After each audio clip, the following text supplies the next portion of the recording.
you think religion is necessary? Yes. I'm not even religious, but yes, we live in a Christian society. That's true. And we mentioned this the other day. I think I mentioned it to Alan West, that people like Bill Maher, he doesn't realize that his values are actually rooted in Judeo-Christian values. Correct. And he thinks he's a secular atheist and his morals aren't defined by the Bible. And it's like, bro, they are. They are. They literally are. You don't understand that the Fifth Amendment, you know what the Fifth Amendment is? The right to a trial by jury, a speedy trial, the right to remain silent, all that stuff. That comes partly from Blackstone's formulation, when he said it is better that 10 guilty persons escape than one innocent person suffer. Benjamin Franklin said it's better that 100 guilty persons escape than one innocent person suffer. That came from the story of Sodom and Gomorrah, that God said, if there is but one righteous person, I will not destroy the city. These ideas have existed for a very, very long time. There are certain cultures that don't share that notion. Take a look at China's history and their religion. They're an authoritarian communist, sort of communist nation. They don't have the same ideas about innocent until proven guilty.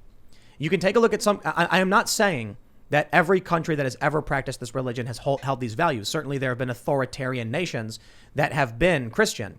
I'm saying that when we look to these values, they have a root in Judeo-Christian values. 100%. There was Hammurabi. Ever heard of this? Yeah. Hammurabi's code, right? Yeah. They had a whole That guy was entire moral and legal framework for their entire civilization.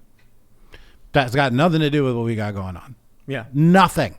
So Bill Maher, sitting there in his jacuzzi with his hookers and his cocaine and his weed, as he admits, thinks that he's an atheist who just came up with these ideas of these values that somehow they're universal. They're not universal, first of all. Entire civilizations have lived and flourished and failed eventually without these values and without this these norms. And here we are. This is the most successful culture in the world ever, based on Christian values. We're due for a new religion. Here's what. Well, we have it. It's called critical race theory. It's called critical theory. A good one. Sure. Here's what Bill Maher thinks. He looks to backwards and confused and poorly translated versions of religion, and then says, "See, it's a bad thing." And I use Bill Maher as an example because I was just complimenting the guy, right? There are a lot of people who look to religion and say, here are all these bad things. And it's like, okay, well, what about all the good things? I'm not a religious person. I am not theistic in any sense of, these religious texts or anything like that. But I certainly think you can find good ideas in every single religious text. Okay, obviously not every single, I'm just being, hyperbolic. But for the most part, you'll look at these religions and you will find there's probably something good in them. Maybe not enough. Maybe it's 51% bad, 49% good. Okay, well then take the good stuff and get rid of the bad stuff. That's what we've done here in the United States. There was a lot of really bad stuff. Well, we started to get rid of all that bad stuff and keep all the good stuff. That turns into sections of the Bill of Rights. First of all, the First Amendment, the right to practice your religion.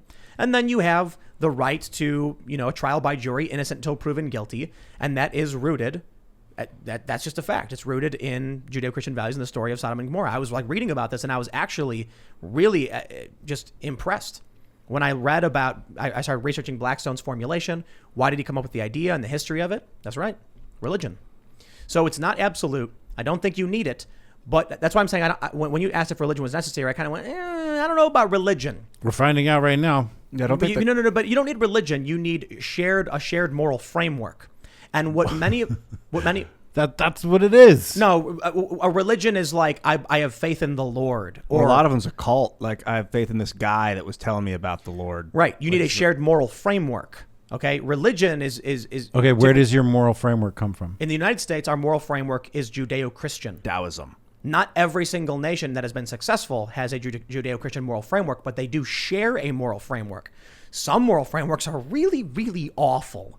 And they're really nasty based on our standards. But that's the point I'm saying. Bill Maher's moral framework is rooted in an American Judeo-Christian moral framework. This country is not, in my opinion, founded to be expressly a Christian nation, but it was overwhelmingly Christian people who created it. It's Christian in its form and function. Yes, but not. What I mean is there's no state religion. There's not. Right. They avoided making a state religion by baking the religion into the structure of the government. Well, I think what you're basically saying is they took the moral framework of the religion and structured it into government. but it left out a lot of the things they didn't like. Yeah, they're like, hey, you can be here and not be Christian, but by the way, all of our laws, our rules, our regulations, our morals, the structure, how you're going to live your life, it's Christian. Are the evolution of a Judeo-Christian moral framework. Yeah. Now you have secular individuals who don't believe in God and don't believe in the Bible and don't realize their moral framework is rooted in an American culture that was very religious. And look, man. Look, Tim, I want to go back to what you were saying before. We want to go to Mars. Let's give us meaning. We need the Cold War. We need meaning. What you're looking for is something bigger than yourself. That's right. A mission. No, just a mission, because missions end. Where do you think God came from? Aside from actually being the creator of the universe, if that's what you believe, it is the need for a persistent source of meaning outside of yourself that will not be seasonal. That does not go away once the Cold War is over. That does not go away once we integrate with the aliens. That does not go away when Manifest Destiny is completed. You need a consistent and eternal sense of meaning that is outside of yourself, so you don't get lost in your own brain and turn into a freaking victim. Definitely. And sit around and say, where's my stuff? I don't think missions have to end. Like missionaries, that's their life, is the mission. And the Enterprise, the USS Enterprise, that was a naval ship? persistent mission. Good Yeah, Lord, never but ends. it could come to an end Could, but it's not supposed to. because the infinite universe created by God that they're exploring. Yes. Oh, bro, they're not exploring the universe. They're exploring a one quadrant of the galaxy. Thank you for. I walked into the Tim compound today, and what's playing? Star Trek Next Generation. Of course. no. Bro, Picard. hold on a minute. The episode that was playing the hour before was There Are Four Lights. Tim, I want to make a There Are Four Lights shirt, but I don't know if in you can sue response me. to How does he all say this it? nonsense right now There that you've been are spewing, four. I'm four lighting it right now. Four Four lights. lights. Four You're the lights. guy that would say All there right, are hold on, four hold on. lights. For those that don't know this, Winston. Listen. Let's talk about shared culture. When I was a little kid, I remember sitting on my couch. My dad was watching Star Trek: The Next Generation. I understood very little of it. There's a reason why I love that show, and it's because of the philosophy and the storytelling. And let me explain to all of you who don't understand. And the holodeck. Let me explain to all of you who don't understand what it means when you say there are four lights. Captain Jean-Luc Picard was captured by enemies, and he was being tortured mercilessly. And the man torturing him had four lights above him. And he asked Captain Picard, how many lights are there? And Picard said, there are four. And then he presses a button, activating a torture device, and says, you're mistaken. There are five lights. And no matter how hard he tried to force Captain Picard to say something that was not true, Picard would not do it. I know a lot of people are like, Star Trek's a silly thing. It's a sci-fi show. No. You know what I learned growing up seeing stories like that? There will never be a moment in my life where you come to me and tell me to say something that is not true, and I will say it. I will look you in the eyes and say there are four lights. When you come to me with your stupid fake news garbage and you say, we will ban you, we will destroy you, we will take your income, we will take your life, say there are five lights or else, I'll look you in the eyes and say there are four lights.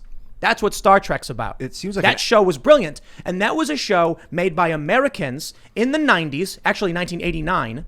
And that was the value being instilled in people at that time. And I grew up with shows like that. Today, they have dogmatic, cult-like garbage they are instilling into people. And they are ruining the classically liberal, defiant, individualistic content that taught us to be good people, to respect one another. Now they're telling us the opposite. Now colleges are segregating people based on race. When Star Trek was the show that they say had the first interracial kiss, apparently that may be a myth, but it did, and it was important. And there was this really famous story I read about the woman who played Captain Uhura on Star Trek when she was speaking with Dr. King. I don't know if the story is true. I read it somewhere. And maybe it was Dr. King. Maybe I'm getting the story way wrong. And she didn't want to be on the show. And he said, you are fourth in command to a Federation starship. You do not quit that show. Think about the message being sent to little kids about what you represent. Amazing. That was Star Trek. Where are we today? It's almost as if we've been occupied by a virus that seeks our own destruction. The Borg. 100%. Our nation's infected with a virus that seeks to kill the host. It's a struggle session. This whole thing. That's So what these are. this is a struggle session right Picard now. was going through a struggle session. This feels like a struggle session sometimes. Since And the I'll tell you jump, something. Hold Ian. on. At the end of the episode, Picard was told by the guy torturing him. He said, you can choose to live in pain and suffering, or you can be comfortable. Comfortable clothes and all the women, you're at your heart's content. And he says, what must I do? And he say, tell me how many lights there are. And Picard is looking, and that's when the other guards come in to release Picard and give him back to the Federation. At the end of the episode, he's talking to the counselor, and he says, I would have said anything. And I actually believed there were 5 lights. Yeah, nobody's perfect. Because torture does that to you. But it's amazing. I wonder what inspired these writers when they write these brilliant things. Oh, that's 1984, dude. That's like a scene right out of 1984. Right, absolutely. Yeah. I think about shows like, Futurama. Have you ever seen Jurassic Park? That's what it was called, and it was an episode about Fry and his dog gets fossilized, and he decides whether or not he's going to bring his dog back. Or there was also the episode about Fry's brother who kept stealing his ideas and his moves.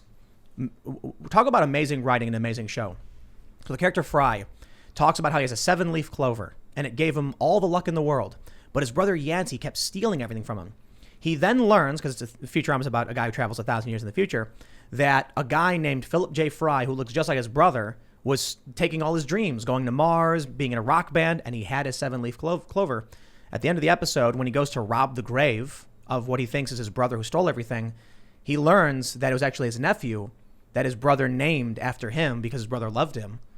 What happened to shows like that? This amazing writing where you're watching this dumb comedy show and you end up crying afterwards with that episode and the episode Jurassic Park. What happened to shows like Star Trek? Even Deep Space Nine was also amazing. Profound writing. Now we have Transformers, Godzilla versus, King Kong. I get it. We probably had movies like this in the past. Yeah. But I'm saying it's cultural decay, man. I mean, even flooded. Scrubs would get you teary Scrubs every once was in a while. amazing, man. John Yes, C. right. Riley, dude. Wait, no, McGinley. John Not John McGinley. C. Sorry, Reilly. John. Big difference. Big McGinley's difference. Riley's also good. It's flooded. The industry's flooded. So they have to do these beacons of light in the sense of let's do a reboot that everyone's going to put their eyes on. In 1989, it was 12 channels, one production company a small segment of production companies that could pick what got seen. I love Marvel movies, but there is not a single Marvel movie, and probably, I don't know, maybe I'm wrong, but off the top of my head, I don't think I can name a movie in the past 5 years that gives me the same sense of awe and emotion that I get from I think the episode of Star Trek was called The Make of a Man, when Data, the android, was on trial and they were trying to determine whether or not he was a sentient living being with full rights. And they talk about what makes a person a person. Amazing. Just amazing. Roddenberry was he still, his wife also was, or she was in the show. Roddenberry, was he still involved with the writing of Next Generation? I'm pretty sure. Look, Yeah. Next Generation was high quality. I remember watching it. But I watched all the episodes. What are you we got- leaving for our kids, right? So I'm Patrick going to throw it to Stewart. the Grammys now and actually say to Candace Owens, she's right. I look at that story about Star Trek and Captain Uhura, a black woman who was fourth in command to the flagship of the Federation, and it's a piece of fiction and it's silly and everything. But think about what that means as a culture of what we're telling our kids, that you can be the best of the best, the top highest ranking, or one of them. Now it's Cardi B on a giant bed, jumping up and down on a song called WAP. We'll get in trouble on YouTube if we even tell you the name of it. I can't even That's begin. that's the culture today being given down to kids. Explain how demoralized I am with that Grammy performance, with the whole Cardi B phenomenon, with this. I can't. So did not you on just YouTube, I say can't. that YouTube is more conservative Definitely. than the legacy media? Yeah, absolutely. Look, I don't care if Cardi B wants to do those Fascinating. dances. Okay. That's fascinating assessment. I mean, Oh, I yeah. agree with you, but it's fascinating to think that culturally they will censor whatever WAP means, and yet you blast it out over the airwaves now. on the Grammys. Now, listen, I am not offended at all in any way by the WAP performance. I really don't care, in the sense that if you want to have your own show and you want to do that, by all means, go and do it. I'm just not going to watch it. Much like the LGBTQ Captain America, I'm glad you guys get your representation. I think it's important.